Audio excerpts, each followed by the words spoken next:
John Woodford, in his first moments, returning consciousness, was not aware that he was lying in a coffin. He only had a dull knowledge that he lay in utter darkness, and that there was a close, heavy quality to the air he breathed. He felt very weak, and had only a dim curiosity as to where he was and how he had come there. He knew that he was not lying in his bedroom at home, for the darkness there was never so complete as this. That memory brought others to John Woodford's dulled brain, and he recalled his wife now, and his son. He remembered too that he had been ill at home, very ill in fact, and that was all that he could remember. What was this place to which he had been brought? Why was the darkness so complete and the silence so unbroken? And why was there no one near him? He was a sick man, and they should have given him better care than this. He lay with a dull irritation at this treatment growing in his mind. Then he became aware that his breathing was beginning to hurt his lungs, that the air seemed warm and foul. Why did not someone open a window? His irritation grew to such a point that it spurred his muscles into action. He put out his right hand to reach for a bell or a light button. His hand moved slowly, only a few inches to the side, then was stopped by an unyielding barrier. His fingers feebly examined it. It seemed a solid wall of wood or metal, faced with smooth satin. It extended all along his right side, and when he weakly moved his other arm, he found a similar wall on that side too. His irritation gave way to mystification. Why in the world would they put him, a sick man, into this narrow place? Why? His shoulders rubbed against the side on either side. He would soon know the reason for it, he told himself. He raised up to give utterance to a call that would bring those in attendance upon him. To his utter amazement, his head bumped against a similar silk-lined wall, directly above his face. He raised his arms in the darkness and discovered with growing astonishment that this wall or ceiling extended above him from head to foot, like those on either side. He lay upon a similar silk-padded surface. Why, in the name of all that is holy, had they put him into a silk-lined box like this? Woodford's brain was puzzling this when a minor irritation made itself felt. His collar was hurting him. It was a high, stiff collar, and it was pressing into the flesh of his neck. But this, again, was a mystery, that he should be wearing a stiff collar. Why had they dressed a sick man in formal clothes and put him into this box? Suddenly, John Woodford shrieked, and the echoes of his screams reverberated around his ears like hideous, demonic laughter. He suddenly knew the answer to it all. He was not a sick man anymore at all. He was a dead man, or at least they thought him dead, and had put him into the coffin and closed it down. He was buried alive. The fears of his lifetime had come true. His secret dark forebodings were hideously realized. From earliest childhood, he had feared this very horror, for he had known himself subject to cataleptic sleep, hardly to be distinguished from death. He had had nightmares of premature burial. Even after the proneness to the cataleptic condition seemed to have left him, his fears had clung to him. He had never told his wife or his son of his fears, but they had persisted. They had inspired him to exact a promise that he would not be embalmed when buried, and would be interred in his private vault instead of in the earth. He had thought that in case he were not really dead, these provisions might save his life, but now he realized that they only lay him open to the horrible fate in which he had dreaded. He knew with terrible certainty that he lay now in his coffin in the stone vault in the quiet cemetery. His screams could not be heard outside the vault, probably not even outside the coffin. As long as he had lain in cataleptic sleep, he had not breathed, but now that he was awake and breathing, the air in the coffin was rapidly being exhausted, and he was doomed to perish of suffocation. John Woodford went temporarily mad. He screamed with a fear-choked throat, and as he shrieked, he clawed with hands and feet at the unyielding satin-covered surfaces around and above him.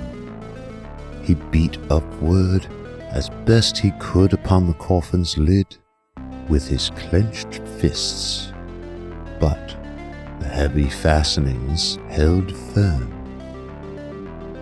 He yelled until his throat was too swollen to give utterance to further sound. He clawed at the top until he broke his nails against the metal behind the silk padding. He raised his head and beat against the top with it until he fell back half stunned. He lay exhausted for moments, unable to make further efforts. His brain marched a hideous pageant of horrors.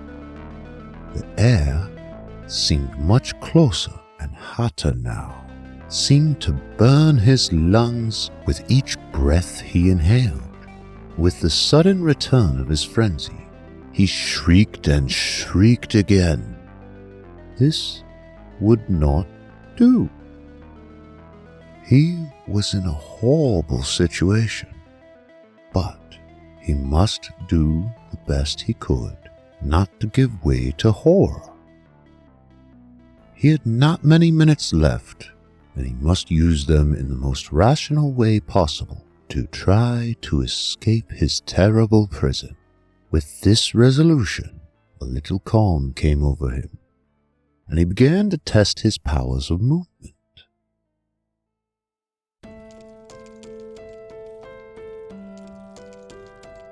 He clenched his fists again and hammered upward, but this did no good. His arms were jammed so close against his body by the coffin's narrowness that he could not strike a strong blow, nor had he any leverage to push strongly upward. What about his feet? Feverishly he tried them, but found his kicks upwards even less powerful. He thought of hunching up his knees and thus bursting up the lid, but found that he could not raise his knees high enough, and that when he pressed upward with them against the lid, his feet simply slid away on the smooth silk of the coffin's bottom. Now the breaths he drew seared his lungs and nostrils, and his brain seemed on fire. He knew his strength was waning, and that before long he could lose consciousness. he must do whatever he could, and swiftly. He felt the soft silk about him, and the dreadful irony of it came home to him. He had been placed so lovingly in this death trap. He tried to turn on his side, for he thought now that he might use his shoulders to heave up against the lid, but turning was not easy in a cramped coffin, and had to be accomplished by a myriad of little hitching movements. An infinitely slow and painful process. John Woodford hitched and squirmed desperately until he lay on his left side. He found that his right shoulder touched the lid above. He braced his left shoulder on the coffin's bottom and heaved upward with all his strength. There was no result. The lid seemed as immovable as ever. He heaved again, despair fast filling his heart. He knew that very soon he would give way and shriek and claw again. There was already a ringing in his ears. He had not many minutes left. With the utter frenzy of despair, he heaved upward again with his shoulders. This time, there was a grating sound of something giving above.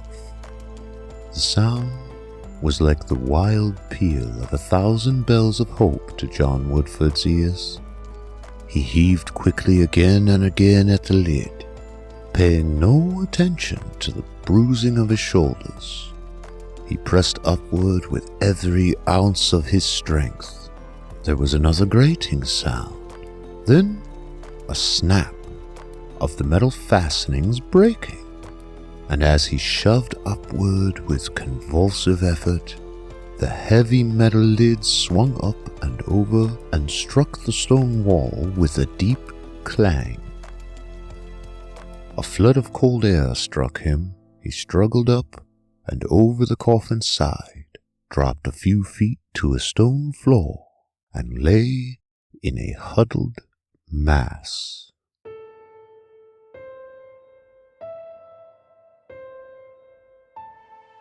It was minutes before he had mastered himself and summoned enough strength to stand up. He stood inside a little vault that held no coffin but his own. Its interior was in darkness save for a dim shaft of starlight that came through a tiny window high up in one wall.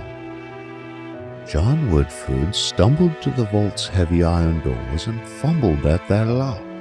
He had an uncontrollable horror of this place that had almost been the scene of his perishing. The coffin there on the shelf, its lid leaning against the stone wall, seemed gaping for him with its dark, cavernous maw. He worked frantically at the lock. What if he were not able to escape from the vault? But the heavy lock was easily manipulated on the inside, he found. He managed to turn its tumbler and shoot its bar, and then the heavy iron doors swung open. John Woodford stepped eagerly out into the night. He stopped on the vault's threshold, closing the doors behind him and then looking forth with inexpressible emotion. The cemetery lay in the starlight before him as a dim, ghostly city of looming monuments and vaults. Little sheets of ice glinted here and there in the dim light, and the air was biting in its cold. Woodford started eagerly across the cemetery, unheeding of the cold. Somewhere across the lights of that city was his home, his wife, and somewhere his son, thinking him dead, mourning him. How glad they would be when he came back to them alive. His heart expanded as he pictured their amazement and their joy at his return. He came to the low stone wall of the cemetery and clambered over it.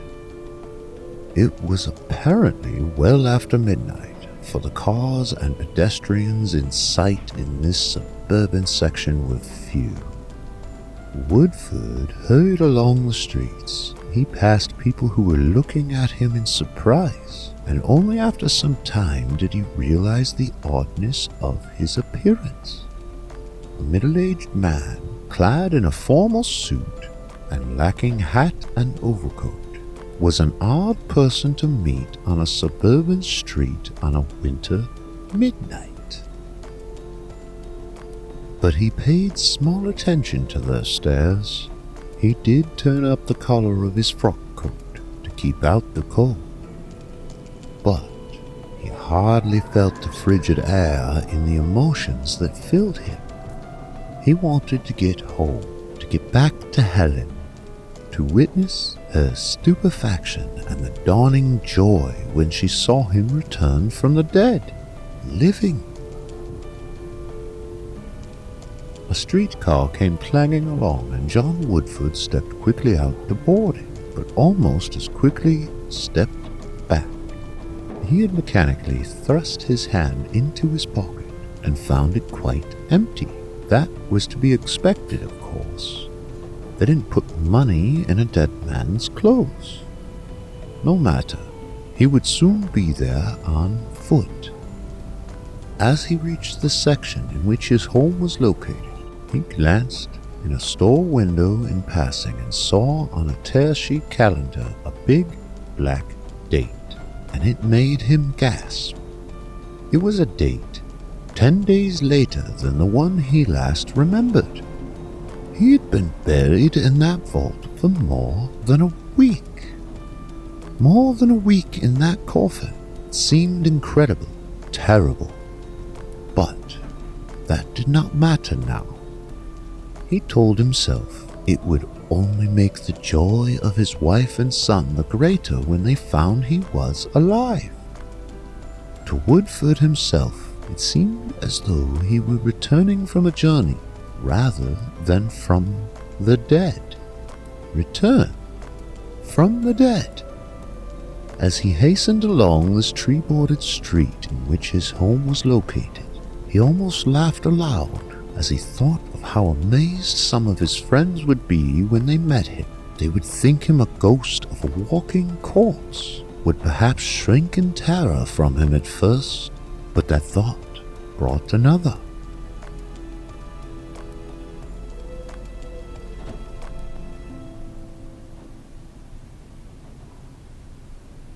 He must not walk in on Helen too abruptly.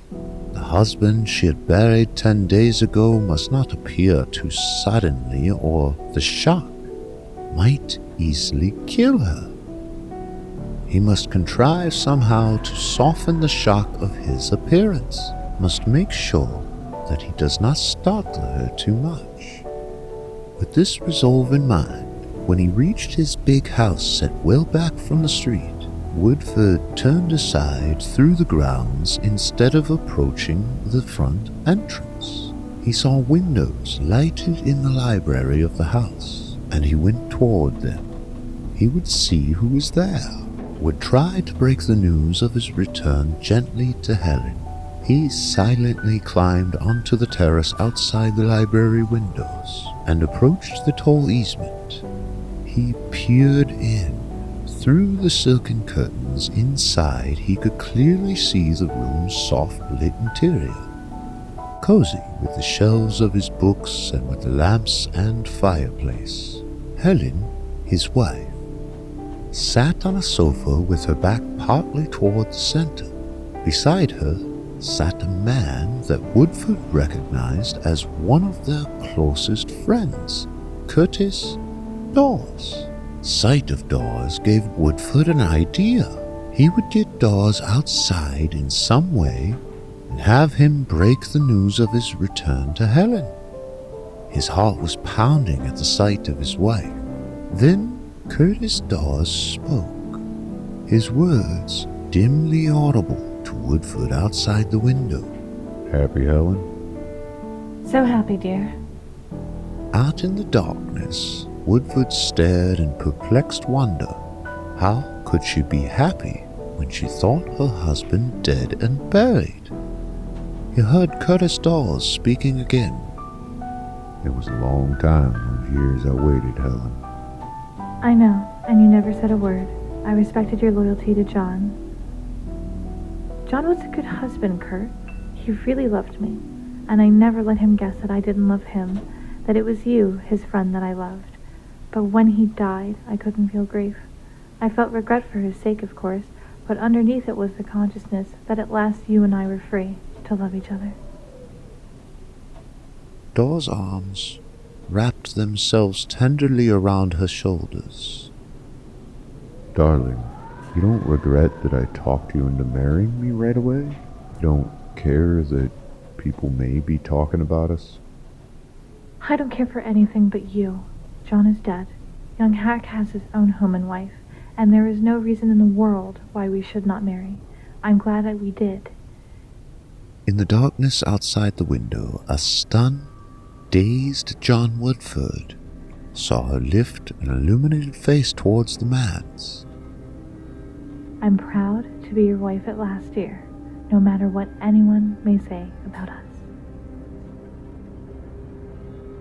Woodford drew slowly back from the window.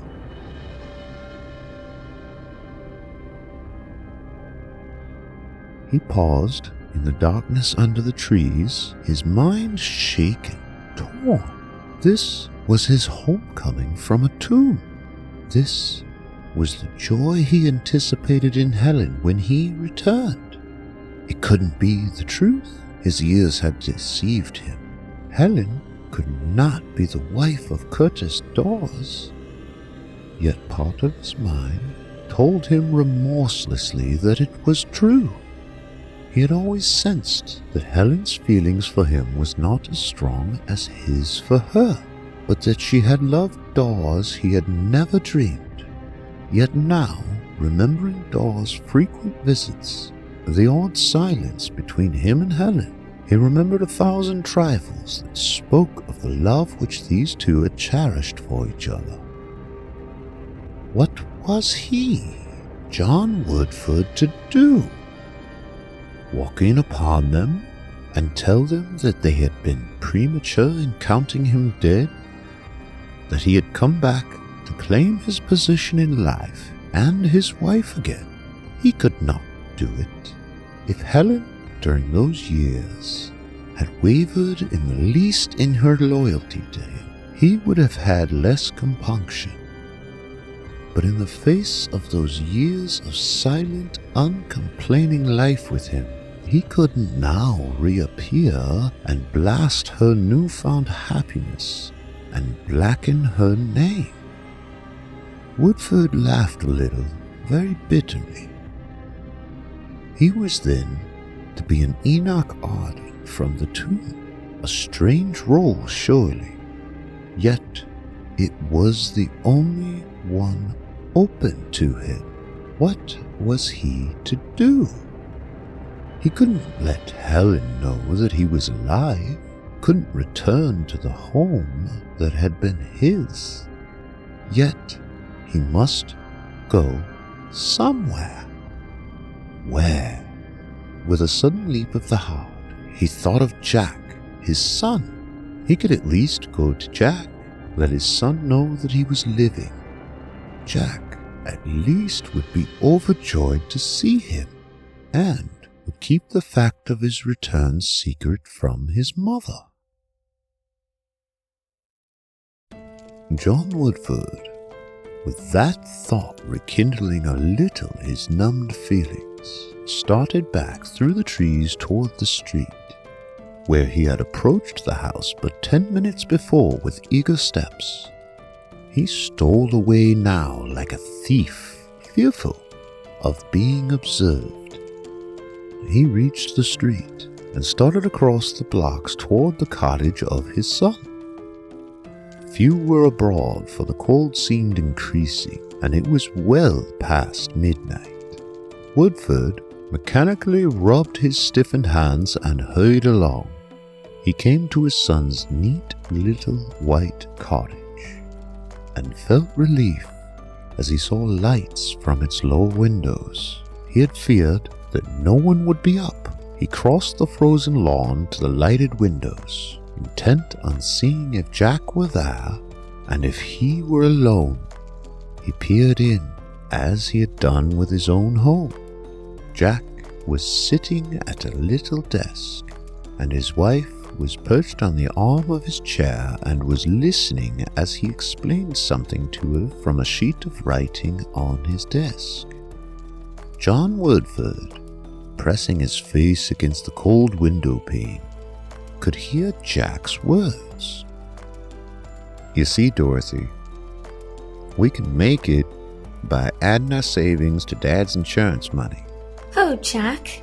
And you've wanted a business of your own for so long. It won't be a very big start, but I'll make it grow, all right? This is the chance I've been hoping for, and I'm sure going to make the most of it. Of course, it's too bad about Dad going like that. But seeing that he did die, the insurance money solves our problems of getting started. Now, you take the overhead." He began unreeling a string of figures to the intent Dorothy. John Woodford drew slowly back from the window. He felt more dazed and bewildered than ever. He had forgotten the insurance he carried, which had been intended to give Jack his start. But of course, he saw now.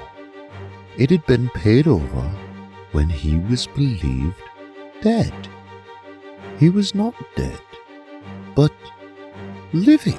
Yet, if he let Jack know that, it meant ending of his son's long-term desired opportunity. Jack would have to return the insurance money to the company, wrecking his dreamed-of chance. How could he let him know then? He, John Woodford, had already decided that he must remain dead to his wife, and therefore the world. He might as well remain so to his son also. It was for the best. John Woodford melted away from the cottage into the darkness. When he reached the street, he stood in indecision. A freezing wind had begun to blow, and he felt very cold without an overcoat. Mechanically, he turned his collar closer around his neck. He tried to think what he must do. Neither Helen nor Jack must know that he was living, and that meant that no one in the city must know. He must get out of town to some other place, take up life under some other name. But he would need help and money to do that. Where was he to get them? Barred as he was from calling upon his wife or his son, to whom could he turn for help without letting his return become generally known? Howard Norris. The name came at once to Woodford's lips. Norris had been his employer, head of the firm where Woodford had held position for many years. Woodford had been one of his oldest employees. Howard Norris would help him to get a position somewhere else, and would keep his reappearance a secret. He knew where Norris's residence was, several miles out in the country. He couldn't walk that far. He had no taxi or trolley fare. He would have to telephone Norris.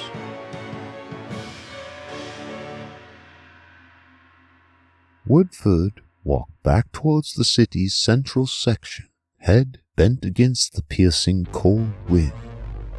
He succeeded in finding an all-night lunchroom whose proprietor allowed him to use the telephone.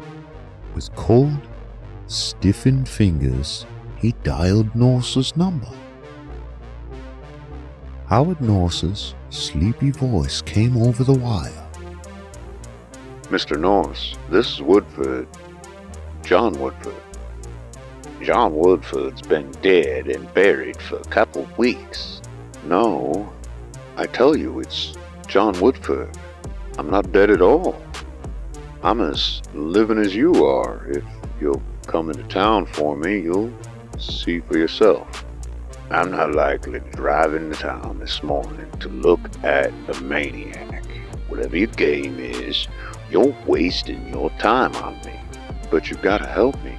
I gotta have money and a chance to get out of the city without anyone knowing.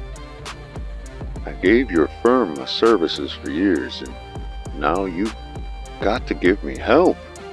Listen to me, whoever you are. I was bothered long enough with John Woodford when he was living. He was so inefficient, we'd have kicked him out long ago, if we hadn't been sorry for him. And now that he's dead, you needn't think you could bother me in his name. Good night. The receiver clicked in Woodford's unbelieving ear. He stared at the instrument. So that was what they had really thought of him at the firm.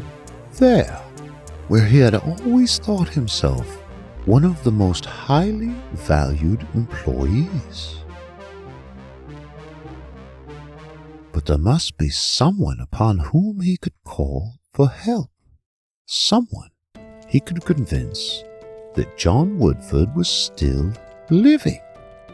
Someone who would be glad to think he might be living. What about Willis Gran? Gran had been one of his closest friends next to Curtis Dawes. He had lent money more than once to Woodford in the past, and certainly should be willing to do so now. Hastily, Woodford called Gran's number. This time, he would be more careful in his approach when he heard the other's voice. Willis, I've got something to tell you that may sound incredible, but you've got to believe, do you hear? Who is this, and what in the world are you talking about? Willis, this John Woodford, do you hear? John Woodford. Everyone thinks I'm dead, but I'm not, and I've got to see you. What? Why, you must be drunk. I saw Woodford lying in a coffin myself, so I know he's dead. I tell you, it's not so. I'm not dead. I've got to get some money, though, to get away from here, and you must lend it to me. You always lent it to me before, and I need it now more than ever. I've got to get away. So that's it. Because I used to help Woodford out. You think you can get money from me by calling me up and pretending that you're he? Why, Woodford himself was the biggest pest in the world with his constant borrowings. I felt almost relieved when he died.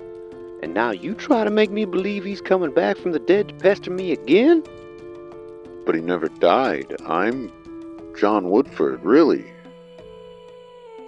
Sorry, old top. Next time, pick a living person to impersonate, not a dead one. He hung up. John Woodford slowly replaced the receiver and made his way out to the street. The wind was blowing harder and now was bringing with it clouds of fine snow that stung against his face like sand. He shivered as he stumbled along the streets of dark shops, his body freezing as his mind was frozen. There was no one from whom he could get help, he saw. His paramount necessity was still to get out of the city, and to do that, he must rely on himself. The icy blasts of snow-laden wind penetrated through his thin coat. His hands were shaking with cold. A sign caught Woodford's eyes. The illuminated beacon of a relief lodging house. At once, he made his way toward it. He could at least sleep there tonight. get started from the city in the morning. The shabby men dozing inside in chairs looked queerly at him as he entered. So did the young clerk to whom he made his way. I'd like to stay here tonight. The clerk stared. Are you trying to con me? Woodford shook his head. No, I'm penniless and it's cold outside. I've got to stay somewhere. The clerk smiled disdainfully. Listen, fellow, knowing what dust like yours is that hard up. Now scram before I call the cops. Woodford looked down at his clothes, his frock coat, and his stiff white shirt and gleaming patent leather shoes, and understood. But these clothes don't mean anything, I tell you. I haven't a penny. Will you beat it before I have you thrown out of here? Woodford backed towards the door. He went outside again into the cold.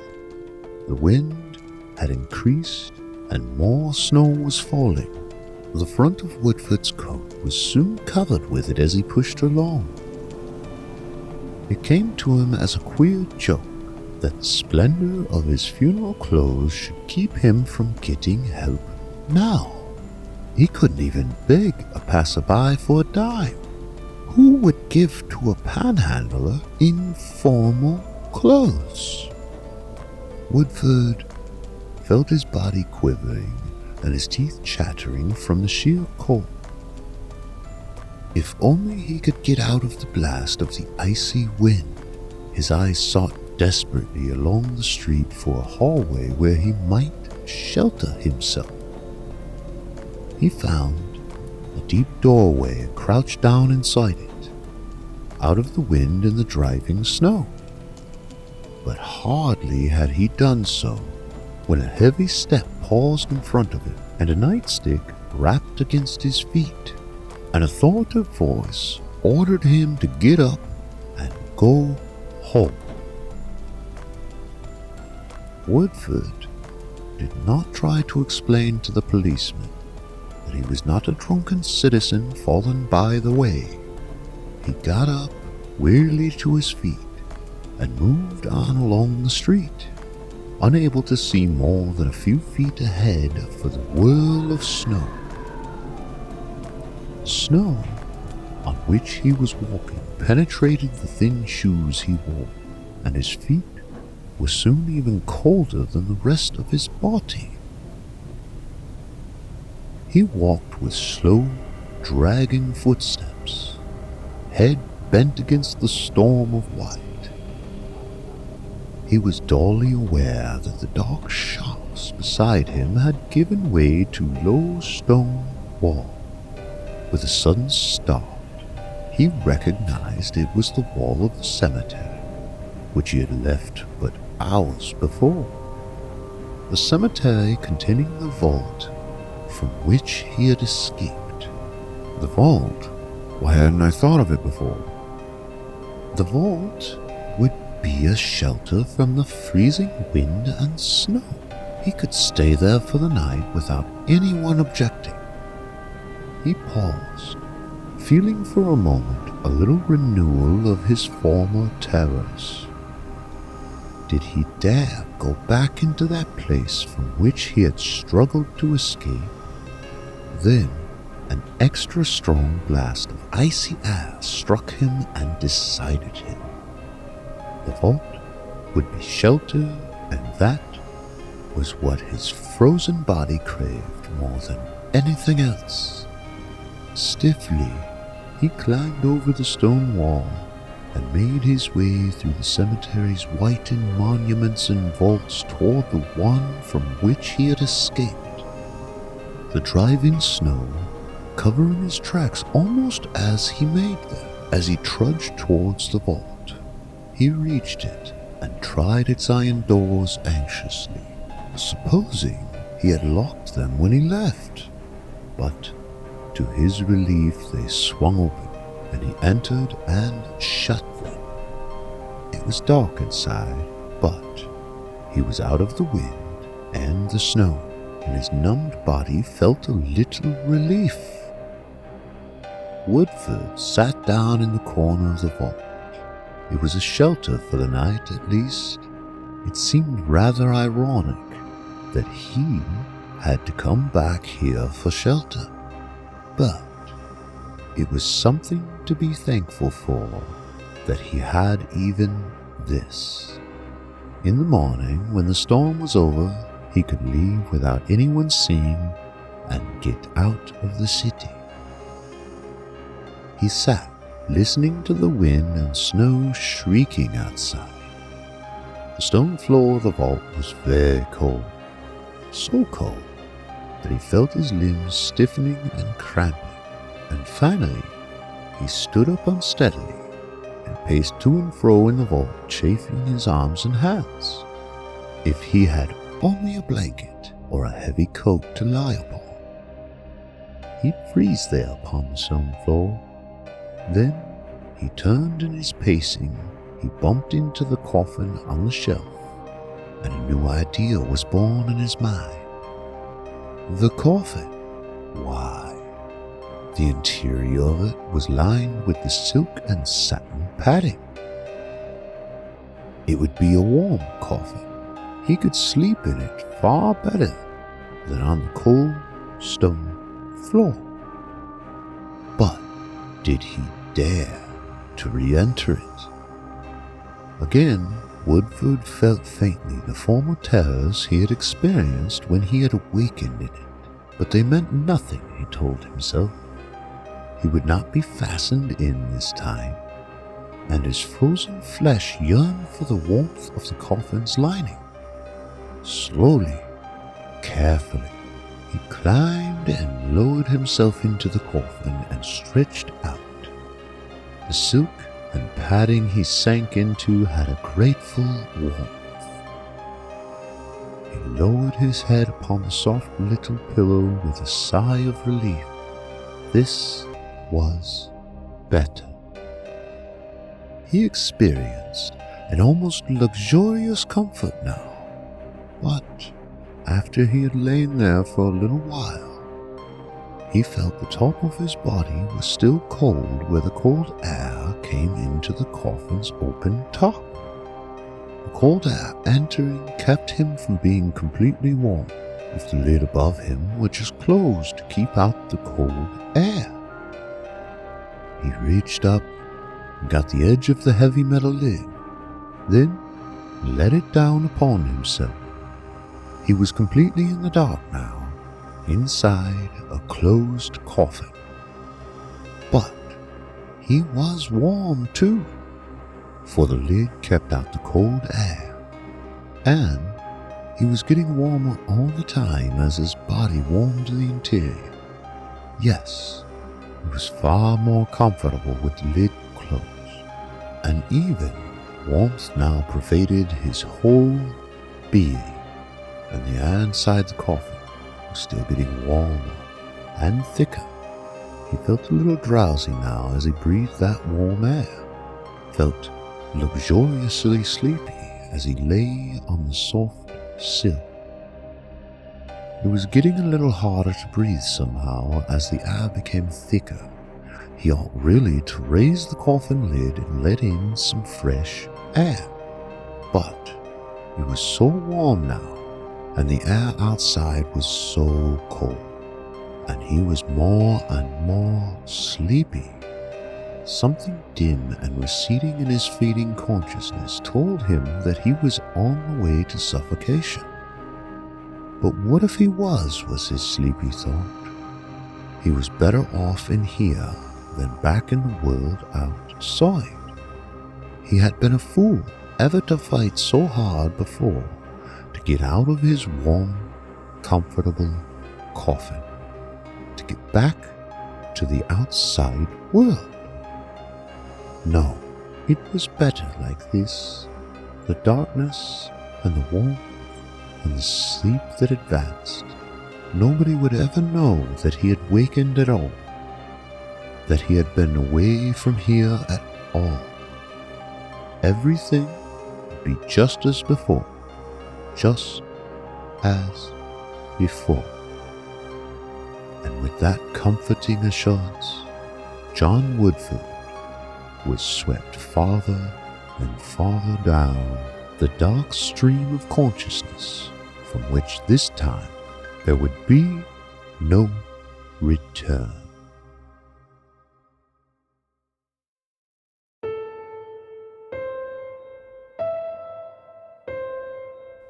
End of story. The Man Who Returned by Edmond Hamilton. I am Drake Godoon, and thank you for listening.